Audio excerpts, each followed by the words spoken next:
1 തീമോഥെയോസിന് എഴുതിയ ലേഖനം 2-ാമത് അധ്യായം, അതിൻ്റെ 1, 2, 3 വാക്യങ്ങൾ. എന്നാൽ സകല മനുഷ്യർക്കും നാം സർവഭക്തിയോടും കനത്തോടും കൂടെ സാവധാനതയും സ്വസ്ഥതയുമുള്ള ജീവനം കഴിക്കേണ്ടതിന്, വിശേഷാൽ രാജാക്കന്മാർക്കും സകല അധികാരസ്ഥന്മാർക്കും വേണ്ടി യാചനയും പ്രാർത്ഥനയും പക്ഷപാതവും സ്തോത്രവും ചെയ്യണമെന്ന് ഞാൻ സകലത്തിനു മുമ്പേ പ്രബോധിപ്പിക്കുന്നു. അത് നമ്മുടെ രക്ഷിതാവായ ദൈവത്തിൻ്റെ സന്നിധിയിൽ നല്ലതും പ്രസാദകരമാകും. എന്നിട്ട് വായിക്കാം. എന്നാൽ സകല മനുഷ്യർക്കും നാം സർവഭക്തിയോടും കനത്തോടും കൂടെ സാവധാനതയും സ്വസ്ഥതയുമുള്ള ജീവനം കഴിക്കേണ്ടതിന്, വിശേഷാൽ രാജാക്കന്മാർക്കും സകല അധികാരസ്ഥന്മാർക്കും വേണ്ടി യാചനയും പ്രാർത്ഥനയും പക്ഷപാതവും സ്തോത്രവും ചെയ്യണം എന്ന് ഞാൻ സകലത്തിനു മുമ്പേ പ്രബോധിപ്പിക്കുന്നു. അപ്പോസ്തലനായ പൗലോസ് ഇവിടെ ലേഖനം എഴുതുമ്പോൾ പറയുകയാണ്, ഏറ്റവും പ്രസാദകം, അത് നമ്മുടെ ദൈവത്തിൻ്റെ സന്നിധി നല്ലതും പ്രസാദകരവുമാകും. ഏതാണ്? പ്രാർത്ഥന, യാചന, പ്രാർത്ഥന, പക്ഷപാതം, സ്തോത്രം. എല്ലാവരും പറഞ്ഞേ, യാചന, പ്രാർത്ഥന, പക്ഷപാതം, സ്തോത്രം. യാചിപ്പീൻ എന്നാൽ നിങ്ങൾക്ക് ലഭിക്കും, അന്വേഷിപ്പീൻ കണ്ടെത്തും, മുട്ടുവീൻ തുറക്കപ്പെടും. അപ്പോൾ യാചന, പ്രാർത്ഥന. അടുത്തൊരു വാക്കുണ്ട്, എന്താണ്? പക്ഷപാത പ്രാർത്ഥന. പക്ഷപാതം മധ്യസ്ഥ പ്രാർത്ഥനയാണ്, ഇൻ്റർസെഷൻ. സ്തോത്രം, താങ്ക്സ് ഗിവിങ്. അപ്പോൾ ഒരു പ്രാർത്ഥനാ ജീവിതത്തിനകത്ത് യാചനകളുണ്ട്, പ്രാർത്ഥനയുണ്ട്. പിന്നെ ഒരു പ്രധാനപ്പെട്ട കാര്യമാണ് എന്ത്? പക്ഷപാതം. എല്ലാവരും പറഞ്ഞ് എന്താണ്? പക്ഷപാതം അഥവാ മധ്യസ്ഥ പ്രാർത്ഥനയാണ്. സ്തോത്രവും ചെയ്യണം എന്ന് ഞാൻ പ്രബോധിപ്പിക്കുന്നു. അത് നമ്മുടെ ദൈവത്തിൻ്റെ സന്നിധിയിൽ നല്ലതും പ്രസാദകരവുമാകും. അപ്പം ദൈവം പ്രസാദിക്കുന്ന ഒരു കാര്യമാണ് പ്രാർത്ഥന എന്ന് പറയുന്നത്, പ്രത്യേകിച്ച് മധ്യസ്ഥ പ്രാർത്ഥനയാണ്. എന്തുകൊണ്ടാണ് നമ്മൾ മധ്യസ്ഥ പ്രാർത്ഥന ചെയ്യേണ്ടത്, പ്രാർത്ഥിക്കേണ്ടത്? അതിന് നമുക്ക് ഏറ്റവും വലിയ ഒരു മാർഗദർശി എന്ന് പറയുന്നത് നമ്മുടെ വാഴ്ത്തപ്പെട്ട കർത്താവ് തന്നെയാണ്. മറക്കരുത വാക്കുകൾ. യാചനയും, പറഞ്ഞേ, യാചനയും പ്രാർത്ഥനയും പക്ഷപാതവും സ്തോത്രം. എന്നുള്ള പറഞ്ഞ്, പ്രാർത്ഥനയും പക്ഷപാതവും സ്തോത്രം. അത് നമ്മുടെ ദൈവത്തിൻ്റെ സന്നിധിയിൽ നല്ലതും പ്രസാദകരമാണ്. എന്തുകൊണ്ടാണെന്നറിയാമോ? നമുക്ക് സ്വസ്ഥതയും സാവധാനതയും ഉള്ള ഒരു ജീവിതം ഇവിടെ നയിക്കണ്ടേ? നമുക്കിവിടെ ജീവിച്ചു പോകണ്ടേ? നമുക്ക് ജീവിച്ചു പോകാൻ ഒരു വഴിയേ ഉള്ളൂ. എന്ത് ചെയ്യണം? പ്രാർത്ഥിക്കണം. നമുക്കറിയാം, ജീവിതം പാടായിക്കൊണ്ടിരിക്കുന്ന ഒരു കാലഘട്ടത്തിൽ നമ്മൾ ജീവിക്കുക. കാരണം ഈ ഭരിക്കുന്നവർക്കൊക്കെ എന്തൊക്കെയാണ് തോന്നുന്നതെന്ന് ദൈവത്തിനെ അറിയത്തുള്ളൂ. ഓരോരുത്തരുടെ അണുവായുധങ്ങളൊക്കെ അവരുടെ കയ്യിലായിരിക്കുക. അവൻ്റെ ഭ്രാന്ത് കയറിയാൽ ഇപ്പോൾ ഇത് പൊട്ടിക്കാനേ ഉള്ളൂ. ഇത്രയൊക്കെ ഉള്ളൂ. ഒരു ദിവസം രാവിലെ പൊട്ടിക്കണം തോന്നിയാൽ ചിലപ്പം പൊട്ടിച്ചത് തീർന്നു. അപ്പോൾ സ്വസ്ഥതയും സാവധാനതയുള്ള ജീവിതം കഴിക്കണമെങ്കിൽ നാം എന്ത് ചെയ്യണം? പ്രാർത്ഥിക്കണം. പ്രാർത്ഥിക്കാനായിട്ട് നമുക്കുള്ള ഏറ്റവും വലിയ മാർഗദർശി, റോൾ മോഡൽ, എക്സാമ്പിൾ നമ്മുടെ വാഴ്ത്തപ്പെട്ട കർത്താവ് തന്നെയാണ്. റോമാലേഖനം 8-ാം അധ്യായം. റോമാലേഖനം 8-ാം അധ്യായത്തിൽ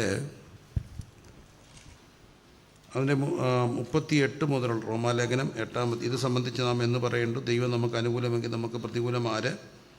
സ്വന്തം പുത്രനെ ആദരിക്കുക, നമുക്കെല്ലാവർക്കും വേണ്ടി ഏൽപ്പിച്ച് തന്നവൻ അവിടത്തോടു കൂടി സകലവും നമുക്ക് നൽകാതിരിക്കുമോ? ദൈവം തിരഞ്ഞെടുത്തവനെ ആർ കുറ്റം ചുമത്തും? നീതീകരിക്കുന്നവൻ ദൈവം, ശിക്ഷ വിധിക്കുന്നവൻ ആർ? ക്രിസ്തുയേശു മരിച്ചിട്ട് ഉയർത്തെഴുന്നേറ്റവൻ തന്നെ. അവിടുന്ന് ദൈവത്തിൻ്റെ വലതുഭാഗത്തിരിക്കുകയും നമുക്ക് വേണ്ടി പക്ഷപാതം കഴിക്കുകയും ചെയ്യുന്നു. അപ്പം ക്രിസ്തു മരിച്ചിട്ട് ഉയർത്തെഴുന്നേറ്റ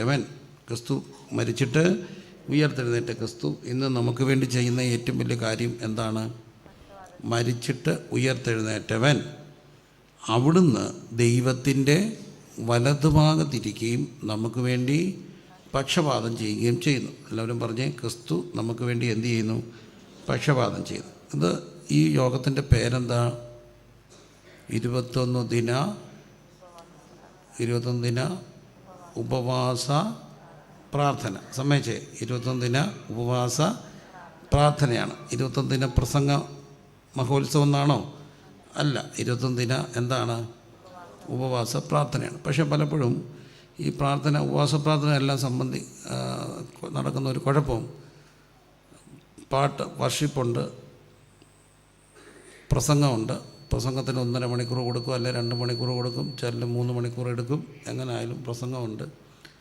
ഉച്ച കഴിഞ്ഞിട്ട് മധ്യസ്ഥ പ്രാർത്ഥന എന്ന് പറഞ്ഞാൽ ആരും എന്ത് ചെയ്യത്തില്ല. ആൾ കൂടുതലായിരിക്കുമോ കുറവായിരിക്കുമോ? കുറവായിരിക്കും. അപ്പം നമുക്ക് ഉപവാസ പ്രാർത്ഥന എന്നുള്ളതൊന്ന് പെട്ടെന്ന് നല്ലതാണ്. കാരണം പലരും എന്തും അല്ലതാനും. ഒത്തിരി 1-2 പേരൊക്കെ, കുറച്ച് പേര് കാണും ഉപവസിക്കുന്നത്, ഭൂരിപക്ഷം എന്തല്ല, ഉപവാസമല്ല. അത് പോട്ടെ, എന്നാലും ആരോടെ ആരോഗ്യം. ഉറക്കെ പറഞ്ഞേ, ഉപവാസ പ്രാർത്ഥനയാണ്. അപ്പോൾ ഉപവാസ പ്രാർത്ഥന നടക്കേണ്ട ഏറ്റവും വലിയ കാര്യം എന്താ? ഉപവാസവും പ്രാർത്ഥനയുമാണ്. ഉപവാസവും പ്രാർത്ഥനയുമാണ് പ്രാർത്ഥന. അപ്പോൾ ക്രിസ്തു മരിച്ചിട്ട് ഉയർത്തെഴുന്നേറ്റവൻ അവിടുന്ന് നമുക്ക് ദൈവത്തിൻ്റെ വലത്ത് ഭാഗത്തിരിക്കുകയും നമുക്ക് വേണ്ടി എന്ത് ചെയ്യുന്ന? പക്ഷപാതം ചെയ്യും. അപ്പോൾ ദൈവം നമുക്ക് വേണ്ടി എന്ത് ചെയ്യുകയാണ്? പക്ഷപാതം ചെയ്തുകൊണ്ട് ക്രിസ്തു ദൈവത്തിൻ്റെ വലത്ത് ഭാഗത്ത്. എന്തുകൊണ്ടാണ് ക്രിസ്തുവിന് പക്ഷപാതം ചെയ്യാൻ കഴിയുക? എബ്രായത്തിൽ കാണുന്നൊരു കാര്യമുണ്ട്. നമുക്കുള്ള മഹാപുരോഹിതൻ നമ്മുടെ ബലഹീനതകളിൽ സഹതാപം കാണിപ്പാൻ കഴിയാത്തവനല്ല. പാപമൊഴികെ സകലത്തിലും നമുക്ക് തുല്യനായി പരീക്ഷിക്കപ്പെട്ട ക്രിസ്തു, എല്ലാത്തിലും ക്രിസ്തു പരീക്ഷിക്കപ്പെട്ടു. അപ്പം നമ്മൾ മനുഷ്യൻ കടന്നു പോകുന്ന സകല വേദനകളും മനുഷ്യാവതാരം എടുത്ത് അനുഭവിച്ച ഒരാളാണ് ആര്? ക്രിസ്തു. അതാണ് ക്രിസ്തുവിൻ്റെ പ്രത്യേകത. മനുഷ്യൻ കടന്നു പോകുന്ന ദാരിദ്ര്യവും പ്രയാസവും രോഗവും ദുഃഖവും എതിർപ്പുകളും ശരീരത്തിൻ്റെ കഷ്ടങ്ങളും എല്ലാം അനുഭവിച്ച ഒരാളാണ് ആര്? ക്രിസ്തു. ഈ അനുഭവിച്ചവർക്ക് കുറച്ചുകൂടെ മനസ്സിലാവും. ഒരിക്കൽ പോലും വിശപ്പറിയാത്ത ഇന്നത്തെ മനുഷ്യരുടെ പിള്ളേരുടെയൊക്കെ ഒരു പ്രശ്നമാണ്, അവർക്ക് വിശപ്പ് അറിയത്തില്ലെന്നറിയാം. കാരണം വിശക്കാൻ നമ്മൾ സമ്മതിക്കാറില്ല. രാവിലെ കഴിക്കുന്നു, സ്കൂളിൽ പോകുമ്പോൾ ബ്രേക്ക്ഫാസ്റ്റിനും ലഞ്ചിനും ഇടയ്ക്കൊരു സാധനം കൊടുത്തു വിടും. എന്താ? സ്നാക്സ്, ബ്രഞ്ച് എന്നൊക്കെ അതിനെ പറയുക. ബ്രഞ്ചും അല്ല ലഞ്ചും അല്ലാത്തൊരു സാധനം. ഉച്ചയാകുമ്പോൾ എന്തുണ്ട്? ലഞ്ചുണ്ട്. 4 മണിക്ക് വീട്ടിൽ വരുമ്പോൾ എന്തുണ്ട്? എന്തെങ്കിലുമൊക്കെ കൊടുക്കത്തില്ലേ? കൊടുക്കും. പിന്നെ വൈകുന്നേരം എന്തുണ്ട്? അത്താഴമുണ്ട്. അപ്പോൾ ഇവർക്ക് എന്തോ അറിയത്തില്ല, വിശപ്പറിയത്തില്ല. വിശപ്പറിയാത്തവനോട് വിശപ്പിനെക്കുറിച്ച് പറഞ്ഞാൽ മനസ്സിലാവുമോ? ഇല്ല. വിശപ്പറിയാവുന്ന ഒരാളുണ്ട്, ക്രിസ്തുവ. 30-ാമത്തെ വയസ്സിൽ ഉപവാസം കഴിഞ്ഞപ്പോൾ അവൻ എന്ത് ചെയ്തു? വിശന്നു. ആരെങ്കിലും ഉണ്ടായിരുന്നോ കൊടുക്കാൻ? ഇല്ല. സാധാരണ കൊടുത്ത് കല്ലപ്പമാക്കാൻ പറഞ്ഞു. 40 ദിവസം ഉപവാസം കഴിഞ്ഞവനെ കഞ്ഞി കൊടുത്താൽ ദഹിക്കത്തില്ല. പൊറോട്ടയും ചിക്കനും കൂടെ തിന്നാമോ? 40 ദിവസം ഉപവാസം കഴിഞ്ഞിട്ട് ദഹിക്കത്തില്ല. അവർക്ക് കഞ്ഞിയാണ് കൊടുക്കുക, അതും നല്ലപോലെ വേവിച്ചു. അതും നിറച്ച് കഴിക്കരുത്, കുടലെല്ലാം ചുരുങ്ങിപ്പോവും. അതുകൊണ്ട് 1-2 സ്പൂൺ കഞ്ഞിയൊക്കെ കുടിച്ചിട്ട് പിന്നെ 2 മണിക്കൂർ കഴിഞ്ഞ് ഇച്ചിരി കഞ്ഞി കുടിച്ചൊക്കെ വികസിച്ച് വരുന്നത് ലൈറ്റായിട്ട്. അങ്ങനെയെങ്കിൽ ക്രിസ്തു 40 ദിവസം ഉപവസിച്ച് കഴിഞ്ഞപ്പം കല്ലുകൊണ്ട് അപ്പം ഉണ്ടാക്കാൻ പറഞ്ഞു. കഞ്ഞി കുടിച്ചാൽ ദഹിക്കത്തില്ല, പിന്നെ കല്ലുകൊണ്ട് അപ്പം ഉണ്ടാക്കിയാൽ ദഹിക്കുമോ? ഇല്ല. അതുകൊണ്ട് വിശപ്പറിയാവുന്ന ഒരാളുണ്ട്. ആരാ? ക്രിസ്തു. വിശന്നവനെ അവനെ മനസ്സിലാക്കുന്ന കഴിയും. അതുകൊണ്ട് തന്നെ വിശക്കുന്നതിൻ്റെ മുമ്പിൽ കർത്താവ് അപ്പമാകും. അന്ന് വിശപ്പറിയാം. പൈസയുടെ ബുദ്ധിമുട്ട് വലിയൊരു ബുദ്ധിമുട്ട്. നാളെ കരമടയ്ക്കണ്ടേ? 10 ദിവസം ഉറപ്പിക്കുക. നാളെ കരമടച്ചില്ല പ്രശ്നമാണ്. അതുകൊണ്ട് ക്രിസ്തു പറഞ്ഞു, നീ പോയിട്ട് ഒരു ചൂണ്ടയെടുത്തുകൊണ്ട് പോകും, ഇവിടെ കെട്ടും. നിൻ്റെയൊക്കെ എന്താ ചതുർദ്രഹ്മ പണം അതെടുത്തിട്ട് എൻ്റെ നിൻ്റെ എന്ത് കൊടുത്തോ? കരമടയ്ക്കാൻ പറഞ്ഞു. അപ്പോൾ പൈസ ഇല്ലാഞ്ഞ കൊണ്ട് പൈസയുടെ ബുദ്ധിമുട്ടറിയാം. എല്ലാ ബുദ്ധിമുട്ടുകളും ഒരുപോലെ അറിയുന്ന ഒരാളുണ്ട്. ആരാ? ക്രിസ്തു. ഒരു മനുഷ്യനെ ഏറ്റവും കൂടുതൽ അപമാനിക്കാൻ ഒക്കുന്ന ഒരു വാക്കാണ് ഭ്രാന്താന്ന് വിളിച്ചത്. അവന് വട്ട. ക്രിസ്തുവിനെ അവർ ഭ്രാന്താന്ന് പറഞ്ഞു. അതും ബന്ധുക്കളാണ് പറഞ്ഞത്. അവന് ബയൽസെബൂലിനെ കൊണ്ട് ഭൂതങ്ങളെ പുറത്താക്കണം. അതുകൊണ്ട് അവരവനെ പിടിച്ചു കെട്ടിക്കൊണ്ട് പോകാൻ വന്നു. He's beside himself. അവന് ഭ്രാന്ത, പൈത്യക്കാരനാണ്. അതുകൊണ്ട് അവനെ പിടിച്ചു കെട്ടണം. അതുകൊണ്ട് തന്നെ ഒരു മനുഷ്യനെ അപമാനിക്കാൻ നോക്കുന്ന ഏറ്റവും വലിയൊരു വാക്കാണ് വട്ടാന്ന് പറയുക. വട്ടാന്ന് പറയുന്നവരെ മനസ്സിലാക്കാൻ കഴിയുന്ന ഒരുവനുണ്ട്. ജീവിതത്തിൽ വട്ടാന്ന് വിളിക്കപ്പെട്ട ഒരാൾ. അവിടെ നടന്നു പോയ വഴിയിലൊക്കെ അവർ പറഞ്ഞു പ്രാർത്ഥന. അതുകൊണ്ട് തന്നെ എല്ലാ മനുഷ്യരെയും സങ്കടങ്ങളെ കാണാൻ കഴിയുന്ന ഒരുവനുണ്ട്. അതുകൊണ്ട് തന്നെയാണ് അവിടുത്തെ നമുക്ക് പക്ഷപാതം ചെയ്യുക. എന്തുകൊണ്ടാണ് ഈ മനുഷ്യരെല്ലാം ഞാൻ എപ്പോഴും ആലോചിക്കാറുണ്ട്, സകലമാന മനുഷ്യരും സങ്കടങ്ങൾ പറയാനെത്തുന്ന ആളെടുക്കലാണ്. കർത്താവിൻ്റെ അടുക്കല. സകലമാന മനുഷ്യനും കരയുന്ന ആരുടെ അടുക്കല? കർത്താവിൻ്റെ അടുക്കല. എന്തുകൊണ്ടാണ് കർത്താവിൻ്റെ അടുക്കൽ കരയുക? കണ്ണീരിനെ ഗൗരവമായി കാണുന്നതിൻ്റെ മുമ്പിലേ മനുഷ്യൻ കരയത്തുള്ളൂ. സ്ട്രീറ്റ് ചിൽഡ്രനാ, തെരുവ് പിള്ളേരെയൊക്കെ നമ്മൾ നോക്കിക്കണം. അമ്മമാർ തട്ടി വീണാലോ എഴുന്നേറ്റങ്ങ് പോകും. കാരണം അവർ കിടന്ന് കരയത്തൊന്നുമില്ല. തെരുവ് പിള്ളേർ തട്ടി വീണ ആര് നോക്കാനാണ്? പക്ഷെ നമ്മുടെയൊക്കെ നിലത്ത് വീണാൽ കണ്ടിട്ടില്ലേ? കണ്ടെന്ന് തോന്നിയാൽ പിന്നെ കിടന്നുരുളും. കണ്ടില്ലേ അതും എഴുന്നേറ്റ് പൊക്കോളും.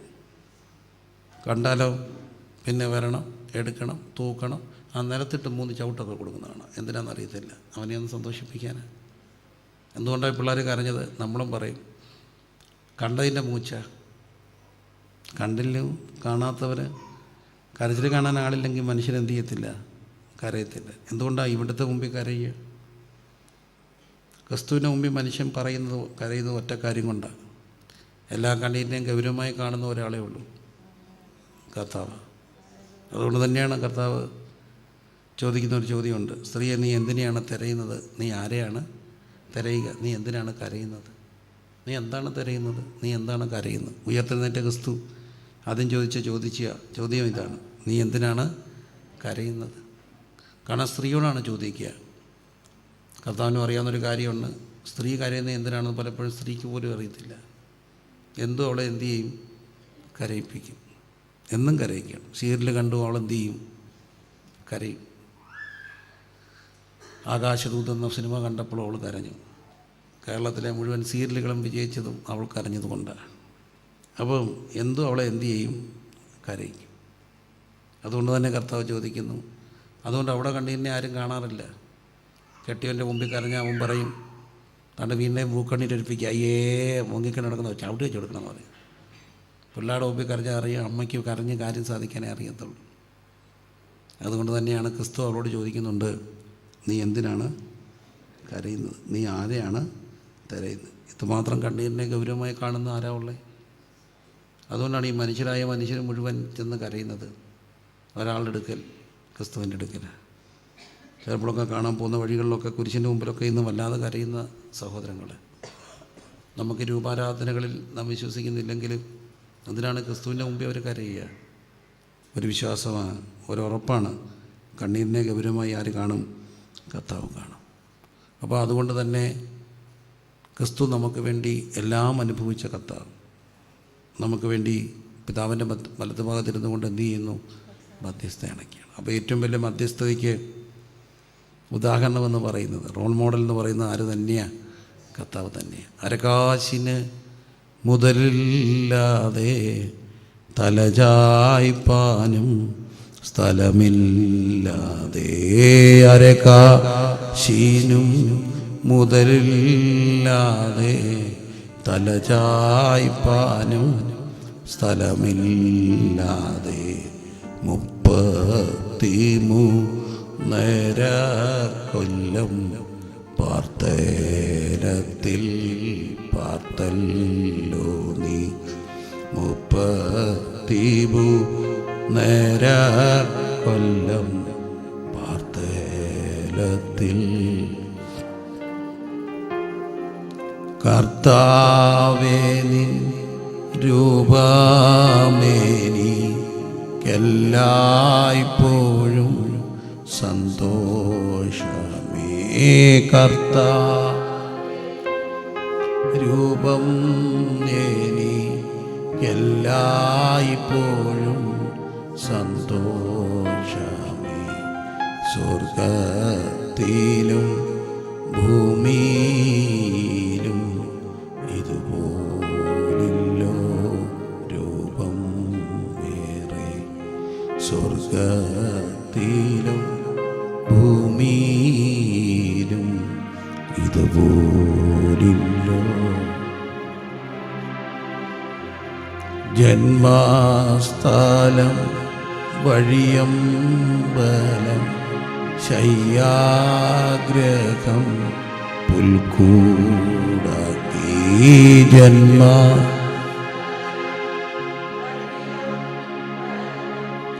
ശയ്യാഗ്രഹം പുൽക്കൂടാക്കി. വഴിയാധാര ജീവിയായി നീ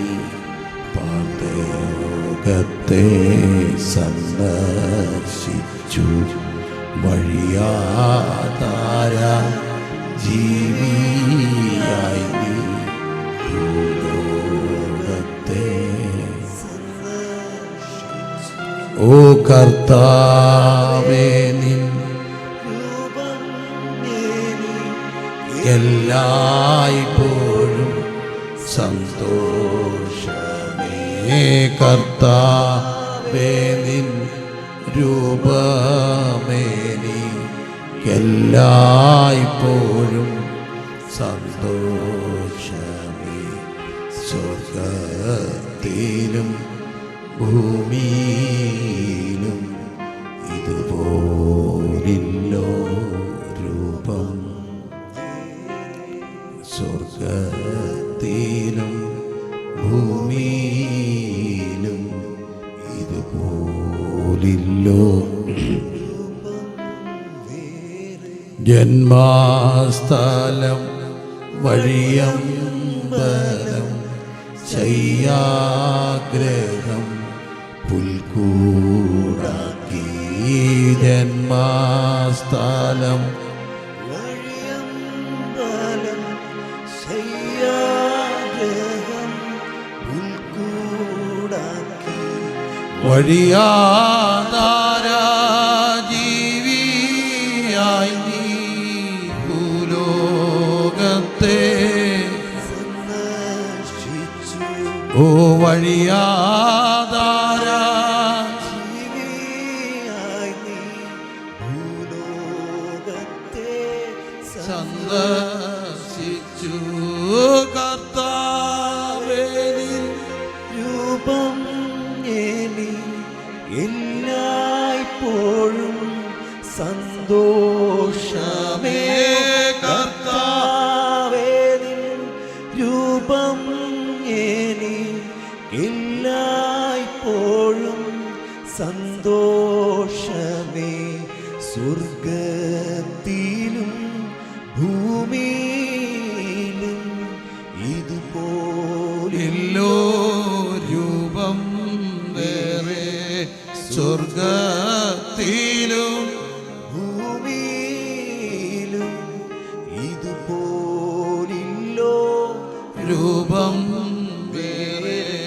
സാത്താനെ നീ തോൽപ്പിച്ചവൻ സർവായുധം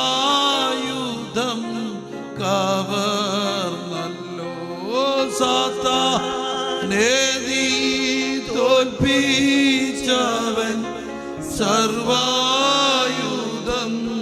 കവർന്നല്ലോ. സാധുക്കൾക്കു സങ്കേതമായി ഭൂലോകത്തിൽ നീ മാത്രമേ. സാധു കരങ്ങളെല്ലാം ഉയർത്തി. സങ്കേതമാ ഭൂലോകത്തിൽ നീ മാത്രമേ. ചങ്കിൽ ചോരാഗദശമേനിൽ വെച്ചുണ്ടായ പോരാട്ടത്തിൽ. ചങ്കിൽ ചോരാഗദശമേനിൽ വെച്ചുണ്ടായ പോരാട്ടത്തിൽ തുള്ളി തുള്ളി വിയർത്തതാ ദൈവകോപം നീങ്ങിപ്പോയി. തുള്ളി തുള്ളി വിയർത്തതിനാൽ ദൈവകോപം നീങ്ങിപ്പോയി. ക്രൂശിന്മേൽ നീ കൈകാലുകളിൽ ആണിയേറ്റു കരയും നേരം. ക്രൂശിന്മേൽ നീ കൈകാലുകൾ ആണിയേറ്റു കരയും നേരം. നരകത്തിൻ്റെ തിരമാലയിൽ നിന്നോരാരെ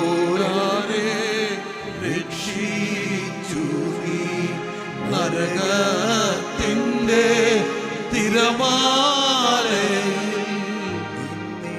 നിന്നെയെല്ലാം രക്ഷിച്ചു നീ. ഓ തേജസ്സിന്റെ കർത്താവേ എൻ പ്രാണപ്രിയ സർവ്വസമേ തേജസ്സിന്റെ കർത്താവേ പ്രാണപ്രിയ സർവസ്വമേ ഗലീലേരി സങ്കേതമേ വീണ്ടും വേഗം വന്നീ. ഇരുകരങ്ങൾ ഉയർത്തി പാടിയേ. ഗലീലേയരിൻ സങ്കേതമേ വീണ്ടും വേഗം വന്നീടണേ. അരകാശിനോ മുതലില്ലാതെ തലചായി പാനും സ്ഥലമില്ലാതെ അരക്കാശിന്നു മുതലില്ലാതെ തലചായ്പാനും സ്ഥലമില്ലാതെ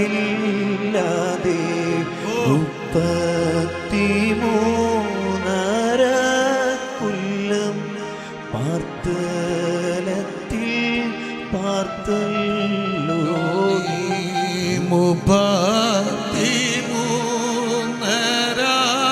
കൊല്ലം പാർത്തലത്തിൽ പാർത്തല്ലോ നീ. യഹൂദർക്കും റോമാക്കാർക്കും പട്ടാളക്കാർ അല്ലാത്തോർക്കും യഹൂദർക്കും റോമാക്കാർക്കും പട്ടാളക്കാർ അല്ലാത്തോർക്കും ഇഷ്ടം പോലെ എന്തും ചെയ്യാം. കുഞ്ഞാടുപോൽ നിന്നല്ലോ നീ. ഇഷ്ടം പോലെ എന്തും ചെയ്യാം. കുഞ്ഞാടുപോൽ നിന്നല്ലോ നീ. കർത്താവേ നിൻ രൂപമേ നീ എല്ലായ്പ്പോഴും സന്തോഷമേ കർത്താവേ നിൻ അപ്പാ രൂപം ഏനി എല്ലായ്പ്പോഴും സന്തോഷമേ. സ്വർഗത്തിലോ ഭൂമി ഇതുപോലില്ലോ രൂപം വേറെ സ്വർഗത്തിലും ഭൂമിയിലും ഇതുപോലില്ലോ രൂപം വേറെ. തേജസ്സിന്റെ കർത്താവേ എൻ പ്രാണപ്രിയ സർവ്വസമേ തേജസ്സിന്റെ കർത്താവേ പ്രാണപ്രിയ സർവസ്വമേ ഗലീലേരിൻ സങ്കേതമേ വീണ്ടും വേഗം വന്നിടണേ.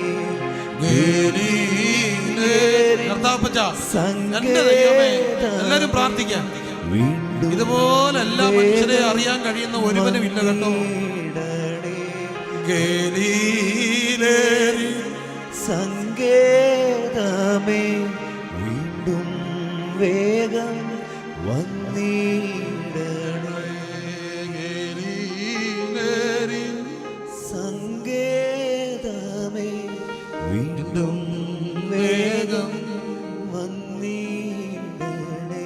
ഓ കർത്താവേ നിൻ രൂപമേ നീ എല്ലായ്പ്പോഴും സന്തോഷമേ. ഓ കർത്താവേ നിൻ രൂപം ഏനി എല്ലായ്പ്പോഴും സന്തോഷമേ. സ്വർഗ്ഗത്തിലും ഭൂമിയിലും ഇതുപോലില്ലോ രൂപം വേറെ. സ്വർഗ്ഗത്തിലും ഭൂമിയിലും ഇതുപോലില്ലോ രൂപം വേറെ. സാത്താനെ നീ തോൽപ്പിച്ചവേ, സർവായുധം കവർന്നല്ലോ. സാത്താനെ നീ തോൽപ്പിച്ചവൻ, സർവായുധം കവർന്നല്ലോ. സാധുക്കൾക്കു സങ്കേതമായി ഭൂലോകത്തിൽ നീ മാത്രമേ. സാധുക്കൾക്കു സങ്കേതമായി ഭൂലോകത്തിൽ നീ മാത്രമേ. സാധുക്കൾക്കു സങ്കേതമായി ഭൂലോകത്തിൽ നീ മാത്രമേ. എല്ലാം അറിഞ്ഞ, എല്ലാം അനുഭവിച്ച, എല്ലാം ശീലിച്ച ഒരുവനുണ്ട്, നസറേയനായ യേശു. അതുകൊണ്ട് തന്നെ ഒരു പ്രത്യേകത, സകല മനുഷ്യരെയും അറിയാൻ കഴിയും, സകല മനുഷ്യരെയും മനസ്സിലാക്കാൻ കഴിയും. അതുകൊണ്ടാണ് ലോകമെമ്പാടും എല്ലാവരും അവരുടെ സങ്കടങ്ങൾ അവിടുത്തോട് പറയുക.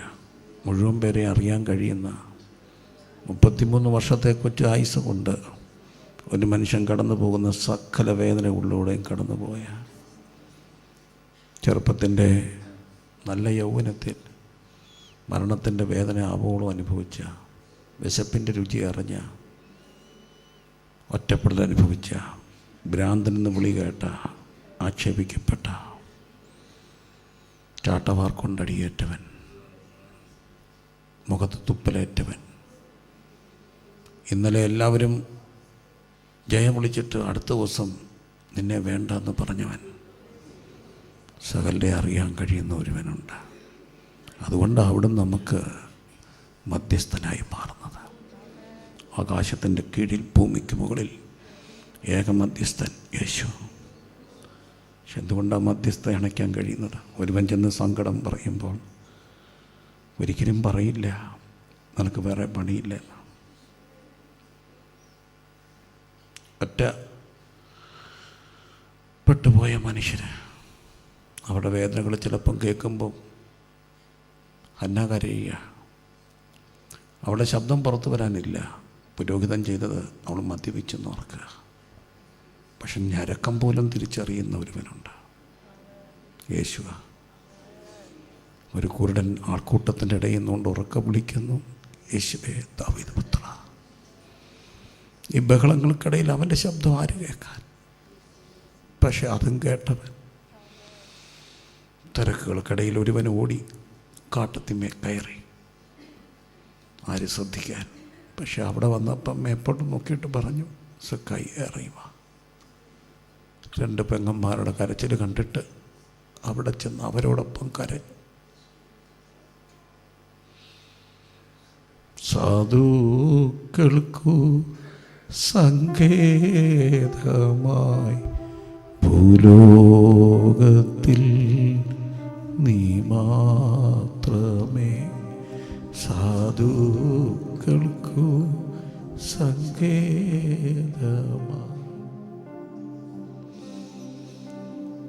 നീ മാത്രമേ. കൊച്ചു കുഞ്ഞുങ്ങൾ മുതൽ വലിയവരെ വരെ ഒരുപോലെ മനസ്സിലാക്കാൻ കഴിയുന്ന ക്രിസ്തു. എല്ലാ സങ്കടങ്ങളും അവനോട് പറയാം. പ്രാർത്ഥനയെക്കുറിച്ചുള്ള ഏറ്റവും നല്ല ഒരു വാചകമാണ് ഹന്നായുടെ. അവൾ അവിടെ ഹൃദയം ദൈവസന്ധി പകരുകയാണ്. ഹൃദയം പകരുന്നത് പ്രാർത്ഥന. കണ്ണടച്ച് ഉപവാസ പ്രാർത്ഥനയുടെ 12ാമത്തെ ദിവസം എല്ലാവരെയും കേൾക്കാൻ അവിടുന്ന് ഇവിടെ എത്തിയിട്ടുണ്ട്. സകലരെയും കേൾക്കാൻ നിങ്ങളെ സുഖം അനുഭവിക്കുന്നവർ പാട്ട് പാടട്ടെ. സന്തോഷവും സുഖമൊക്കെ ഉള്ളവർ പല വഴികളിൽ പോകും. ജീവിതത്തിൻ്റെ 1000 വേദനകളിൽ അങ്ങ് മാത്രമെന്നുള്ളവർക്ക് അവിടുത്തെ പാദത്തിൽ ഇങ്ങനെ ഇരിക്കും. സാധുക്കൾക്ക് സങ്കേതമായി ഇന്ന് അവനോടുണ്ട്. എല്ലാം കേൾക്കാൻ, എല്ലാം അറിയാൻ കഴിയുന്ന ഒരുവൻ ഇവിടെ വന്നിട്ടുണ്ട്. എല്ലാം പറയാം, എല്ലാം കേൾക്കും. പ്രജഡീസില്ലാതെ, മുൻവിധികളില്ലാതെ കേൾക്കും. മുൻവിധികളില്ലാതെ ഉത്തരമല്ല. പ്രാർത്ഥിക്കാം. വ്യക്തിപരമായ സകല വേദനകളെയും പ്രിയൻ്റെ അടുക്കലോട്ട് പറഞ്ഞ് പ്രാർത്ഥിച്ച് എങ്ങനെ വേണമെങ്കിലും പ്രാർത്ഥിക്കാം. എഴുന്നേറ്റ് ഇന്ന് പ്രാർത്ഥിക്കണമെങ്കിൽ പ്രാർത്ഥിക്കാം. മുട്ടുകുത്തി പ്രാർത്ഥിക്കണമെങ്കിൽ പ്രാർത്ഥിക്കാം. അവരവരുടെ മനസ്സിൻ്റെ താല്പര്യങ്ങൾ പോലെ 1 മിനിറ്റ് പ്രാർത്ഥിച്ച് എല്ലാ വേദനയും അവനോട് പറഞ്ഞ്, എല്ലാ വേദനയും പറഞ്ഞ്. സാധുക്കൾക്കു സങ്കേതമായി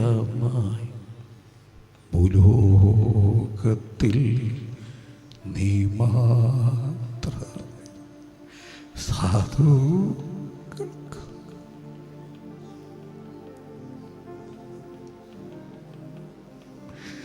ഭൂലോകത്തിൽ നീ മാത്രം.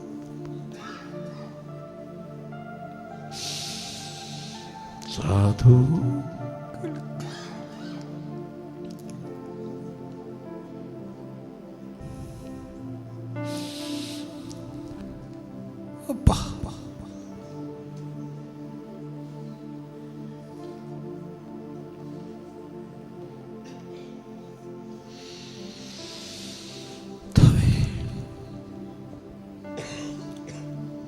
ഇവിടെ കഴിക്കുന്ന പ്രാർത്ഥനയ്ക്ക് ഉത്തരമല്ല അവിടുന്ന് ഇവിടെ ഉണ്ട്.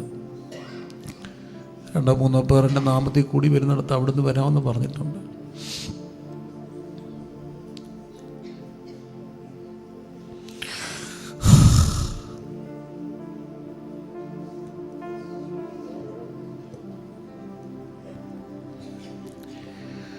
എൻ്റെ അപ്പ ഏക മധ്യസ്ഥൻ, മനുഷ്യായുസിൽ കടന്നു പോകുന്ന സകല വേദനകളും 33 വയസ്സുകൊണ്ട് അനുഭവിച്ചവൻ, കുഞ്ഞു മുതൽ വലിയവർ വരെ.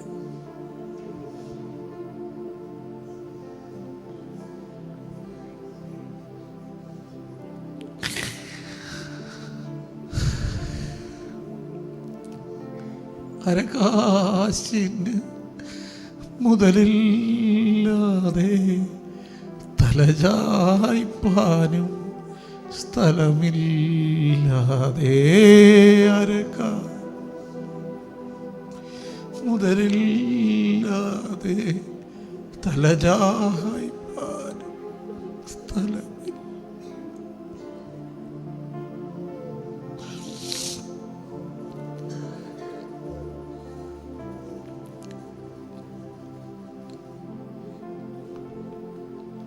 യേശുവേ, യേശുവേ, അരകാശിന് മുതലില്ല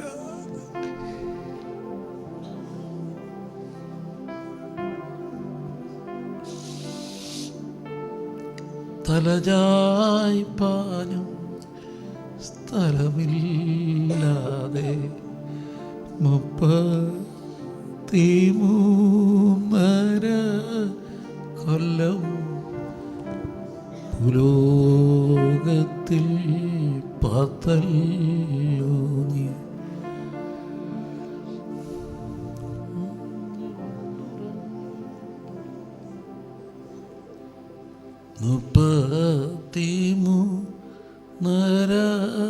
കൊല്ലം. മുഴങ്കാലി പ്രാർത്ഥിക്കാവുന്ന മുഴങ്കാലി പ്രാർത്ഥിക്കാം. എല്ലാവരോട് പറയണം, എല്ലാം എല്ലാം എല്ലാം. അടുത്ത ആരുണ്ടെന്നോ മുഴങ്കാലി പ്രാർത്ഥിക്കാൻ ആരോഗ്യമുള്ളവർ മാത്രമേ പ്രാർത്ഥിക്കൂ.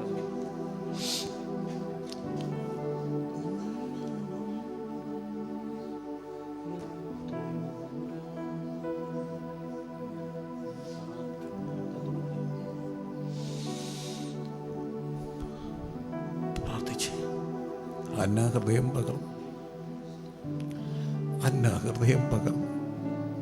ഒരു കുപ്പിയിൽ നിന്ന് ഒരു കുപ്പിയിലോട്ട് വെള്ളം പകരുന്ന പോലെ she poured out her heart. അവൾ അവിടെ ഹൃദയം പകരി. യേശുവേ,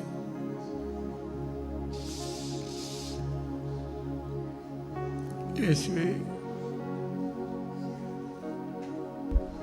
ഈ ജനത്തോട് കരുണ തോന്നണം. ഇവരുടെ സങ്കടങ്ങളെല്ലാം കാണണം, വേദനകളെ കേൾക്കണം. വൃദ്ധരുണ്ട് കർത്താവേ, കുഞ്ഞുങ്ങളുണ്ട് കർത്താവേ.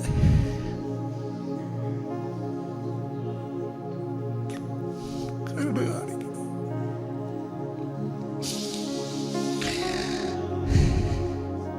സാധുക്കളുടെ പ്രത്യാശയ്ക്ക് പങ്കം വരുത്തത്തില്ല. ഇവർ വലിയ കാശുകാരല്ല കർത്താവേ, വലിയ കൂലിലന്മാരല്ല കർത്താവേ, വലിയ കൂടിയ ആൾക്കാരൊന്നും സാധുക്കളായ ദൈവജനം. എന്റെ ദൈവമേ, ഈ 12-ാം ദിനം ഇവിടെ സങ്കടങ്ങളെ കാണണമേ.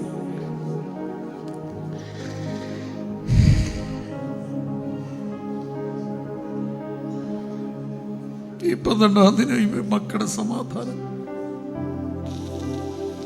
അവിടെ കുഞ്ഞുങ്ങളെ ഓർത്തുള്ള ഇവിടെ വേദനകൾ,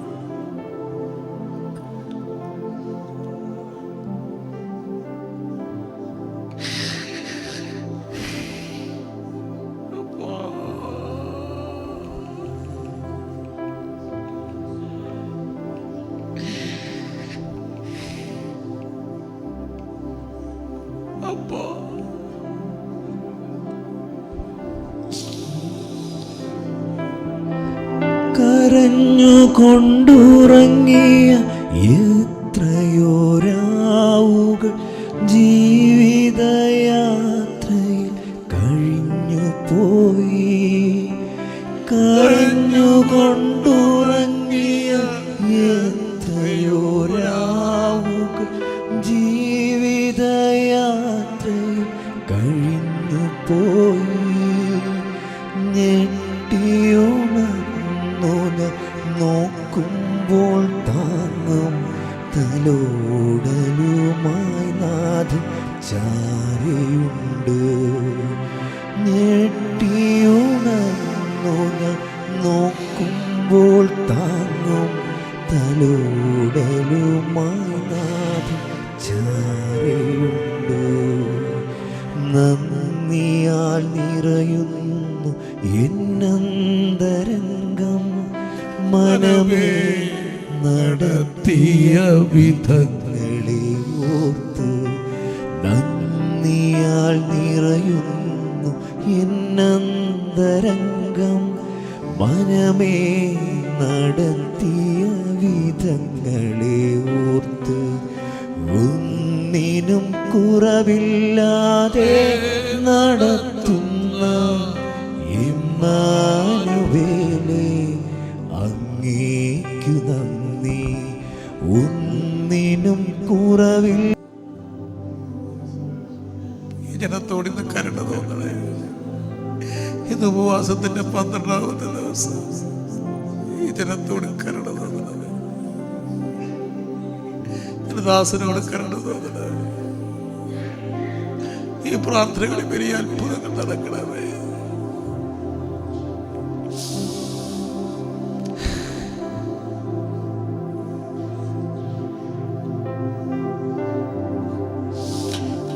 ആരുമില്ല നീയൊഴികെ ചാരുവാ ഒരാ പാരിലൻ പ്രിയ. ആരുമില്ല നീയൊഴികെ ചാരുവാനൊരാ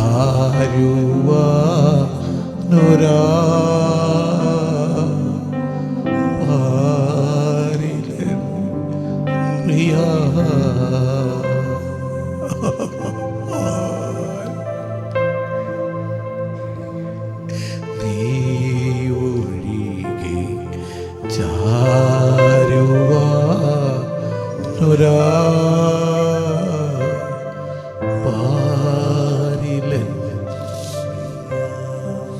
ഗിരികളിൽ കണ്ണുകളുയർത്തി ഞാനോതും, എവിടെയാ എൻ്റെ സഹായം?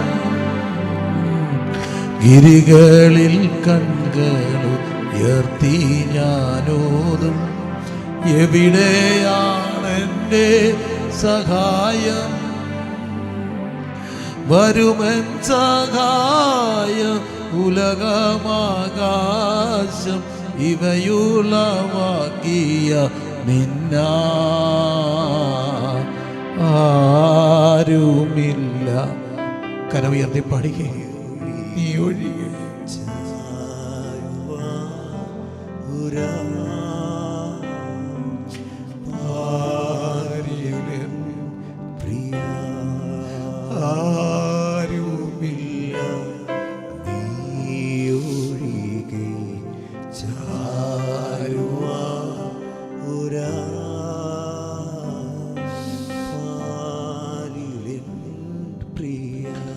നീറി നീറി ഖേദങ്ങൾ മൂലം എരിയുന്നൻ മാനസം, നീറി നീറി ഖേദങ്ങൾ മൂലം എരിയുന്നൻ മാനസം, നിന്തിരുമാർവിൽ ചാരുവതല്ല ആശ്വസിക്കുമോ,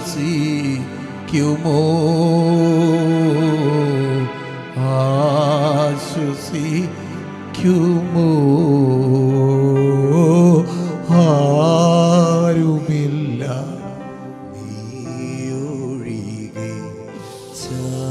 കർത്താവേ, ജനത്തെ കരുണ തോന്നി സഹായിക്കണമേ. അങ്ങ് എഴുന്നള്ളി വന്ന് ഇവരെ തൊടണമേ. ഈ ജനത്തെ ഒന്ന് ചേർത്ത് പിടിക്കണമേ. കർത്താവേ, അത്ഭുതങ്ങൾ നടക്കണമേ. ഈ പ്രാർത്ഥനയിൽ അവർ കർത്താവിന് സന്നി വെക്കുന്ന എല്ലാ അവരുടെ ജീവിത പ്രശ്നങ്ങളുടെ മേൽ, നൊമ്പരങ്ങളുടെ മേൽ, വേദനകളുടെ മേൽ ഉത്തരങ്ങളായി എഴുന്നള്ളി വരണമേ. ആരുമില്ല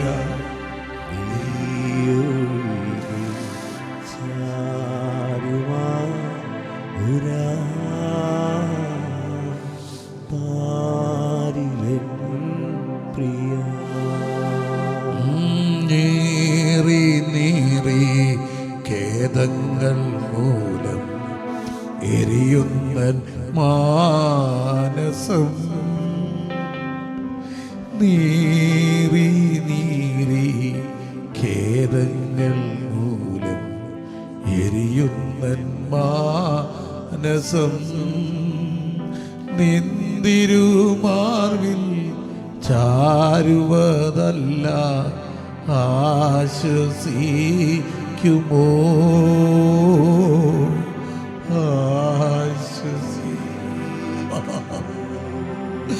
മരുവിൽ തൻ പ്രിയനോട് ചാരി വരും സഭയാം തരുണീമണി ഭാഗ്യവതി തന്നെ. സഭയാടെ മാർവില മരുവിൽ തൻ പ്രിയനോട് ചാരി വരും സഭയാം തരുണീമണി ഭാഗ്യവതി തന്നെ. മരുഭൂമിവാസം തരുമൊരു ക്ലേശം അറിയുന്നില്ലേ അവൾ ലേശം. മരുഭൂമിവാസം തരുമൊരു ക്ലേശം അറിയുന്നില്ലേ അവൾ ലേശം. ആരുമില്ല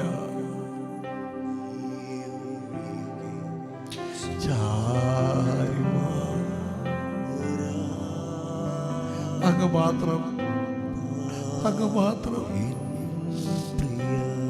അങ്ങ് മാത്രം, അങ്ങ് മാത്രം. എൻ്റെ അപ്പ, എൻ്റെ അപ്പ.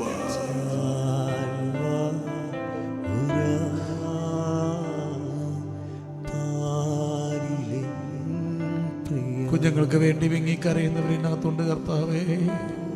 അവിടെ കുഞ്ഞുങ്ങളുടെ വിഷയങ്ങളുടെ മേൽ, അവിടെ കൊച്ചുമക്കളുടെ വിഷയങ്ങളുടെ മേൽ ദൈവകരം വെക്കണമേ. വിവാഹ വിവാഹപ്രായമെത്തിയ മക്കൾക്ക് വേണ്ടി വേദനപ്പെടുന്നവർ ദൈവാത്മകളെ ചെയ്യണം. കടഭാരങ്ങളാൽ ഭാരപ്പെടുന്നവർ ദൈവം പ്രവർത്തിക്കണേ.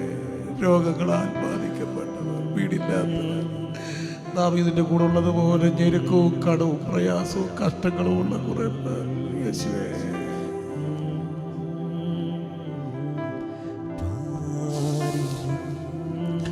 കർത്താവിൻ്റെ ആത്മാവ് എനിക്ക് വലിയ നിയോഗം തരുന്നു. ഇന്ന് പകലിൽ ഇവിടെ കഴിക്കുന്ന പ്രാർത്ഥനകളുടെ മേൽ ദൈവം അത്ഭുതങ്ങളെ ചെയ്യും. ഉത്തരങ്ങളായി എഴുന്നേക്കും. ലൈവിലൂടെ ഞങ്ങളെ ശ്രദ്ധിക്കുന്ന പ്രിയപ്പെട്ടവരെ, ഈ പ്രാർത്ഥന ഉപവാസ പ്രാർത്ഥനയാണ് ഇവിടെ നടത്തപ്പെടുക. ഈ നടക്കപ്പെടുന്ന ഉപവാസ പ്രാർത്ഥനയിൽ 12ാമത് പകലിൽ നിങ്ങളുടെ വേദനകൾ ദൈവത്തോട് പകരുക, നിങ്ങളുടെ സങ്കടങ്ങൾ കർത്താവിനോട് പകരുക. ഒരുവനുണ്ട് നമ്മുടെ മധ്യസ്ഥയ്ക്ക് വേണ്ടി, ഒറ്റ മധ്യസ്ഥൻ യേശു മാത്രം. മറ്റൊരു മധ്യസ്ഥനില്ല. ഒരേ ഒരു മധ്യസ്ഥൻ ദൈവത്തിനും മനുഷ്യനുമിടയിൽ, അത് നമ്മുടെ ക്രിസ്തു. എന്തുകൊണ്ടാണ് ക്രിസ്തു മധ്യസ്ഥത അണയ്ക്കുന്നത്? സകല വേദനകളും അറിയുന്ന ക്രിസ്തു, സകല നൊമ്പരങ്ങളും അറിയുന്ന ക്രിസ്തു, സകല വേദനകളും അറിഞ്ഞ ക്രിസ്തു 33 വയസ്സുകൊണ്ട് ഒരു മനുഷ്യ ആയുസ്സിൽ അനുഭവിക്കുന്ന സകല വേദനകളും പച്ചയ്ക്ക് പൂർണ്ണ മനുഷ്യനായി അറിഞ്ഞ ക്രിസ്തു പറയുന്നു, നിന്റെ വേദന എനിക്കറിയാം, നിന്റെ നൊമ്പരം എനിക്കറിയാം, നിന്റെ സങ്കടം എനിക്കറിയാം. ആ യേശു ഇന്ന് പകലിൽ നമ്മുടെ നടുവിലുണ്ട്. ഹല്ലേലൂയ. താതന്റെ മാർവല്ലേ ചൂടനിക്ക്, താതന്റെ കൈയല്ലേ തണലെനിക്ക്, താതന്റെ മാർവല്ലേ ചൂടനി. ഒരു യോഹന്നാൻ ഇങ്ങനെ യേശുവിനെ മാറിയിരിപ്പുണ്ട്. യേശുവിനെ മാറോട് ചാരി എല്ലാവരും ആ കർത്താവിൻ്റെ മാറിലൊന്ന് ചാരിയിരുന്നു കൊണ്ട് അവിടെ വലിയൊരു ഒരു ഗുഹ പോലൊരു മുറിവുണ്ട്. ചങ്ക് കൊണ്ട് കുത്തിയതാണ്, ചങ്കത്ത് കുന്തം കൊണ്ട് കുത്തിയ മുറിവാണ്. പഞ്ചമുറിവുകളിലൂടെ ഒഴുകുക. ആ ചങ്കോട് ചേർത്ത് നമ്മളെ സ്വീകരിക്കുന്ന കർത്താവിൻ്റെ സാന്നിധ്യം. ആ മാറിലൊന്ന് ചാരിയിരുന്നു കൊണ്ടെല്ലാം പറഞ്ഞു. താതന്റെ മാർവല്ലേ ചൂടനിക്ക്, താതന്റെ കൈ. അവൻ നമ്മുടെ ബലങ്കരം കൊണ്ട് നമ്മളെ ഇങ്ങനെ ചേർത്ത് പിടിക്കും കേട്ടോ. എൻ്റെ ജീവിതയാത്രയിൽ ഞാൻ 1000 പട്ടണം ചൂടനിക്ക്, താതന്റെ കൈയല്ലേ കൊതിയേറുന്നേ അരികിൽ വരാ, തിരുപാദത്തിൽ കിടന്നിടുവാ, കൊതിയേറുന്നേ അരികിൽ വരാ, തിരുപാദത്തിൽ കിടന്നിടുവാൻ. ആരാധന ആരാധന ആരാധന ആരാധന. ഓ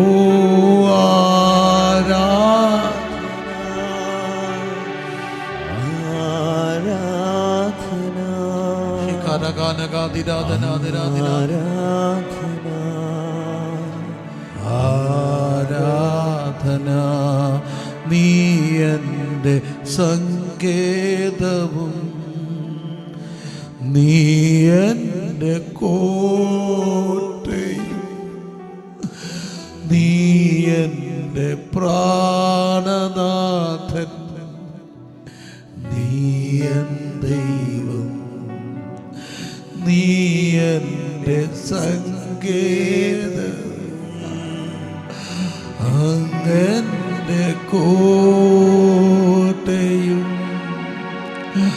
അങ്ങൻ്റെ പ്രാണനാഥൻ, ദൈവം.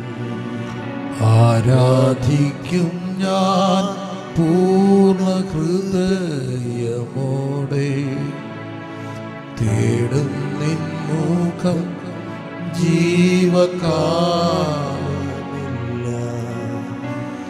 സേവിച്ചിടും ഞാൻ എൻ സർവ്വവും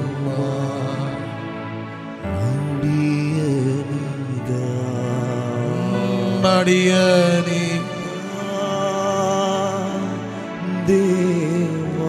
എൻ്റെ പ്രിയമുള്ളവരെ, ഞാൻ വൈകാരിക ആവേശത്തിൽ പറയല്ല, പക്ഷെ ഇന്ന് ദൈവാത്മാവ് എന്നോട് പറയുന്നു, ഇവിടെ കഴിക്കുന്ന പ്രാർത്ഥനയ്ക്ക് വേണ്ടി ശ്രദ്ധയോടെ ചെവി തുറന്ന് ഓരോരുത്തരെയും കേൾക്കാൻ. ഞാൻ അറിയുന്ന, ഞാൻ തൊട്ട, എനിക്കറിയാവുന്ന കർത്താവിനോട് ഓരോരുത്തരുടെയും കേൾക്കുക.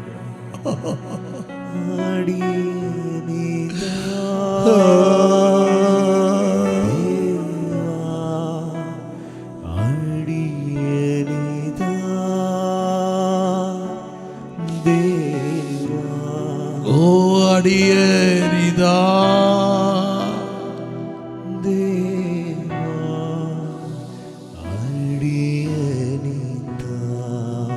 ദുഃഖത്തിൽ ആശ്വാസമായി,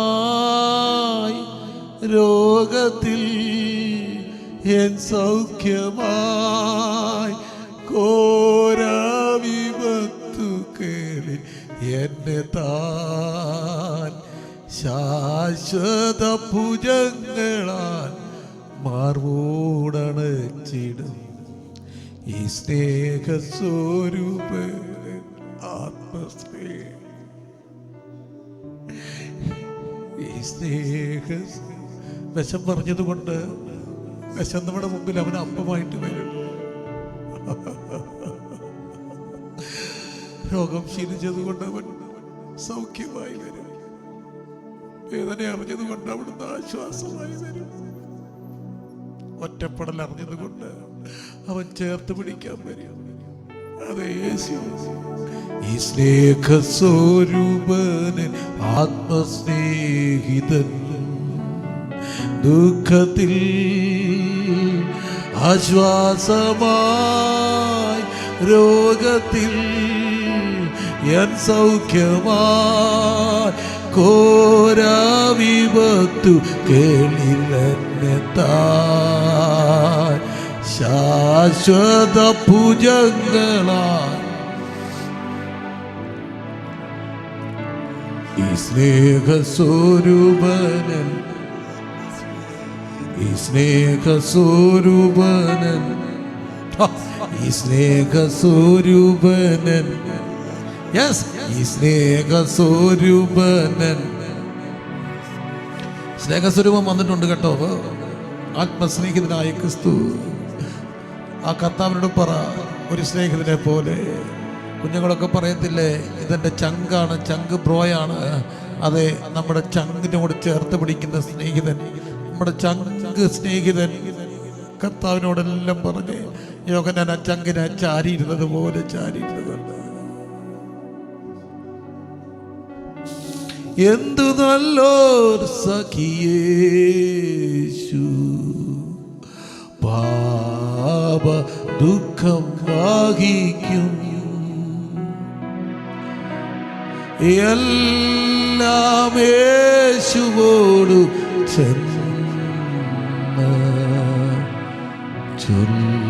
ചൊല്ലിടുമ്പോൾ താൻ കേൾക്കും.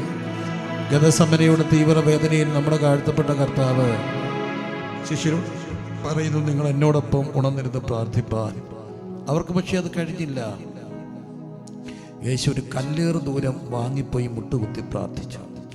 കല്ലേറ് ദൂരം എന്ന് പറയുന്ന ഒരു ഫ്രൈസാണ്, ഒരു നിശ്ചിത അകലം. പക്ഷേ ഓരോരുത്തരുടെയും കല്ലേറ് ദൂരം വ്യത്യാസമാണ്. ഒരു കൊച്ചു കുഞ്ഞ് കല്ലെറിഞ്ഞ ഇച്ചിരിയെ പോകത്തുള്ളൂ.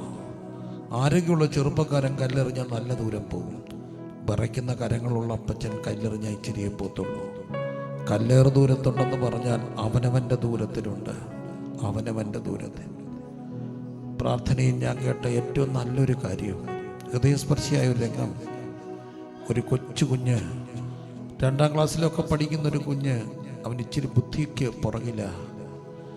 ഇച്ചിരി പുറകില. ആ കുഞ്ഞ് മുട്ടുകുത്തി കരം ദൈവസന്ധ്യയൊക്കെ മലർത്തി. യാദൃശ്ചിക ഞാൻ കേട്ടതാ, അവൻ ചങ്കുരുകി ദൈവത്തോട് പ്രാർത്ഥിക്കുക. സ്കൂളിൽ പോയി, കർത്താവേ, ആ ടീച്ചർ എന്തൊക്കെയോ പഠിപ്പിച്ചു, എനിക്കൊന്നും മനസ്സിലായില്ല. എനിക്ക് മനസ്സിലായില്ല, ടീച്ചർക്ക് മനസ്സിലായില്ല. ആ ടീച്ചർ എന്നെ അടിച്ചു, എനിക്ക് വല്ലാതെ നൊന്തു. കർത്താപ്പച്ച, ഒന്നീ ടീച്ചറെ മാറ്റിത്താ, അല്ലേ എനിക്ക് ബുദ്ധിതാ. നമുക്ക് കേട്ടാൽ ഒരു ഹാസ്യമായിട്ട് തോന്നും. പക്ഷേ ആ കുഞ്ഞിൻ്റെ ദൂരത്ത് കർത്താവുണ്ട്. യെരൂശലേമിലേക്ക് കഴുതക്കുട്ടിയുടെ പുറത്ത് കയറി വരുന്ന ക്രിസ്തു കഴുതക്കുട്ടിയുടെ പുറത്ത് വന്നപ്പം എളിയവനായി ഞാൻ ചോദിച്ചു, കർത്താപ്പച്ച, ഒരു കുതിരപ്പുറത്ത് വന്നായിരുന്നെങ്കിൽ ഒരു ഗമയൊക്കെ ഇല്ലേ? എൻ്റെ കർത്താവ് എൻ്റെ ചെവിയിൽ ഉത്തരം പറഞ്ഞു, ഞാൻ കുതിരപ്പുറത്ത് വന്നാൽ ഈ പാവം കൊച്ചുങ്ങൾ എങ്ങനെ ഓടി വരും? ബുദ്ധിപ്രശ്നമൊക്കെ ഉള്ള മക്കൾ, അവരെ A+B ആണെന്ന് പറയുമ്പം പിന്നെ അപ്പുറത്തോട്ട് നോക്കി എഴുതുകയാണ്. ഇവരെങ്ങനെ ഓടി വരും? എത്ര പിന്നിപ്പോയവനും, എത്ര നടക്കാൻ വയ്യാത്തവനും, എത്ര സ്ലോയായി പോയവനും ഒപ്പം നടക്കാവുന്ന ഭാഗത്തിൽ തണ്ട് കണ്ടോ? കഴുതക്കുട്ടിയുടെ പുറത്ത് പെതുക്കെ ഇങ്ങനെ വരിക. എന്തിനാ? പെതുക്കെ പോകുന്നവരെ ചേർത്ത് പിടിക്കാൻ. അവരുടെ ദൂരത്ത് അവരുണ്ട്, വൃദ്ധരുടെ ദൂരത്ത് അവരുണ്ട്. അവർ സങ്കടപ്പെടുന്നു. ആർക്കും ഒരു ഭാരമായി മാറാതെ എന്നെ എടുത്തോളെ. അവരുടെ ദൂരത്ത് യേശുണ്ട്. എൻ്റെ ദൈവമേ, എൻ്റെ ദൈവമേ, എന്നെ കൈവിട്ടെന്ന് പറഞ്ഞു. എല്ലാവരുടെയും ദൂരത്തുള്ള യേശു. ഒരു പ്രത്യേകതയുണ്ട്, ഹൃദയം നുറങ്ങുമ്പോൾ യഹോവ സമീപസ്ഥനാണ്. കല്ലേർ ദൂരത്തല്ല. അപ്പം കഷ്ടങ്ങൾ ഇങ്ങനെ അടുത്ത് വരും, കഷ്ടങ്ങളിൽ അടുത്ത് വരും. പകൽ യേശു കല്ലേർ ദൂരത്തുള്ള കർത്താവ് ഒത്തിരി പേരുടെ അടുത്തുണ്ട്, ഒത്തിരി പേരുടെ അടുത്തുണ്ട്. എനിക്കത് അനുഭവിക്കാൻ കഴിയുന്നുണ്ട്. എന്താണെന്നറിയാമോ? ചേർത്ത് പിടിക്കാൻ.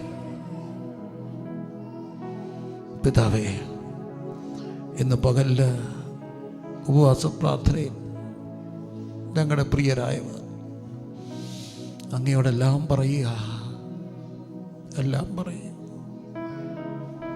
എല്ലാ വേദനകളും ഇറക്കി വെച്ചേ, എല്ലാ വേദനകളും ഇറക്കി വെച്ചോ. ആരും ആരെയും നോക്കരുത്, ആരെയും ശ്രദ്ധിക്കരുത്. സങ്കടങ്ങളെല്ലാം പറഞ്ഞേ.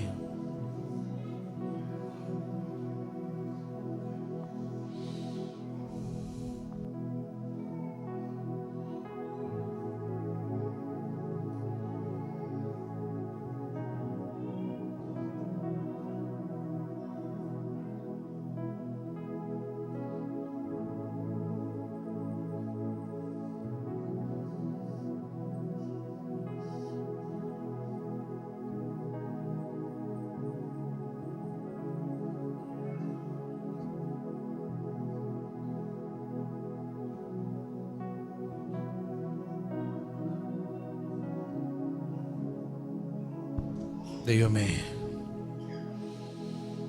കരുണ കാണിച്ചാട്ടെ. യേശുവിന്റെ നാമത്തിൽ തന്നെ ആമേൻ.